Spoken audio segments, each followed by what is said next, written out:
হিন্দু ধর্মে কেন ব্রহ্মার পুজো করা হয় না? দেবী সরস্বতীকে নজরবন্দি করার জন্য চারদিকে চোখ রাখছিলেন দেবতা ব্রহ্মা। তারপরেই ঘটল মহা অঘটন। দেবী সরস্বতীর জন্মতিথিতে পালিত হয় সরস্বতী পুজো।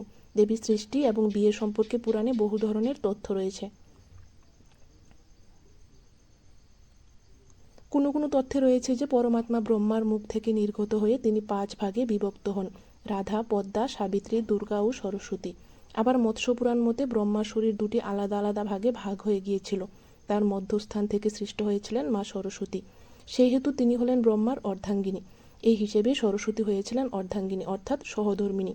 আবার কেউ কেউ বলেন যে সরস্বতী হলেন ব্রহ্মার মানস কন্যা।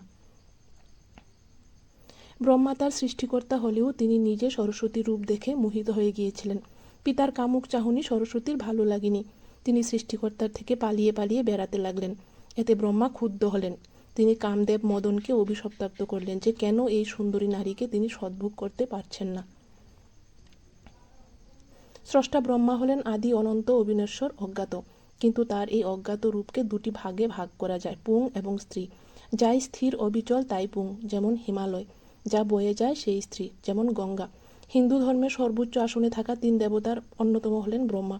ব্রহ্মা, বিষ্ণু, মহেশ্বরকে নিয়েই ত্রিমূর্তি। এই পুংকে 3টি ভাগে প্রকাশিত হতে দেখা যায়: ব্রহ্মা, যার থেকে সবার উৎপত্তি; বিষ্ণু, যে অস্তিত্বের পালক; এবং মহেশ্বর, যে ধ্বংসের মধ্য দিয়ে সৃষ্টির চক্রব্যূহকে আবার চালিত করে।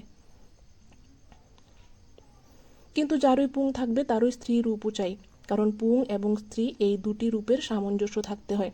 ব্রহ্মার স্ত্রীরূপ সরস্বতী, বিষ্ণুর স্ত্রীরূপ লক্ষ্মী এবং মহেশ্বরের স্ত্রী চণ্ডী, যার দুটি রূপ কালী এবং দুর্গা, অসংযত ও সংযত ধ্বংস।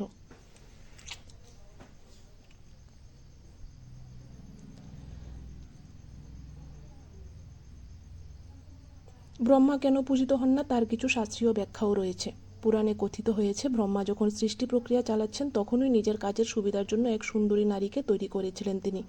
শতরূপা, গায়ত্রী, সরস্বতী, সাবিত্রী বা ব্রহ্মাণী নামে পরিচিতা সেই নারীর প্রতি কামাসক্ত হয়ে পড়েন ব্রহ্মা। শতরূপা ব্রহ্মার চোখের আড়াল হওয়ার চেষ্টা করতে থাকেন। তার উপর নজর রাখতে নিজের ঘাড়ের উপর 5 দিকে 5টি মাথা তৈরি হয়ে যায় ব্রহ্মার।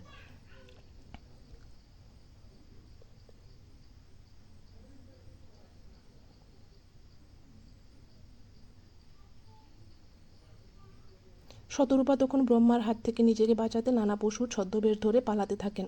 ব্রহ্মাও একে একে সেই সব পশুর পুরুষ রূপ ধারণ করে শতরূপার পিছু নেন। বলা হয় এইভাবেই তৈরি হয় জীবকুল। শতরূপা বাঁচতে একটি গুহার ভিতর আশ্রয় নেন। ব্রহ্মা সেই গুহাতেই মিলিত হন শতরূপার সঙ্গে। শতরূপা ছিলেন ব্রহ্মার কন্যা। এই অবৈধ অপরাধে শিব ব্রহ্মার 5ম মাথাটি কেটে দেন এবং অভিশাপ দেন যে ধরা দামে কেউ কোনোদিন ব্রহ্মার পুজো করবে না।